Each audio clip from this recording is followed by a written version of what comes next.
SRH versus Delhi Capitals మధ్య జరిగిన మ్యాచ్లో ఎస్ఆర్హెచ్పై ఢిల్లీ క్యాపిటల్స్ 7 వికెట్ల తేడాతో ఘన విజయం సాధించింది. అయితే ఈ మ్యాచ్లో తొలుత బ్యాటింగ్ చేసిన సన్రైజర్స్ హైదరాబాద్ జట్టు 18.4 ఓవర్లలో 163 పరుగులు మాత్రమే చేసింది.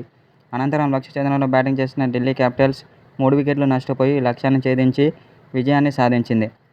అయితే అనంతరం ఎస్ఆర్హెచ్పై కీలక వ్యాఖ్యలు చేసిన ఆస్ట్రేలియా మాజీ స్టార్ బ్యాటర్ అయిన ఆడమ్ గిల్క్రిస్ట్.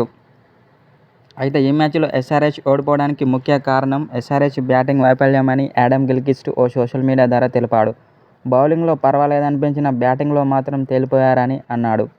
ముఖ్యంగా ట్రావిస్ హెడ్, ఇషాన్ కిషన్, అభిషేక్ శర్మ, నితీష్ కుమార్ రెడ్డి దారుణంగా విఫలమయ్యారని అన్నాడు. వాళ్ళు గనుక క్రీజులో ఉండి ఉంటే మాత్రం స్కోరు మరింత పెరిగి ఉండేదని ఆడమ్ గిల్క్రిస్ట్ చెప్పుకొచ్చాడు. ఏది ఏమైనా ఎస్ఆర్హెచ్ బౌలింగ్ చాలా అద్భుతమని ఎస్ఆర్హెచ్ బౌలర్లపై ప్రశంసల వర్షం కురిపించాడు ఆడమ్ గిల్క్రిస్ట్.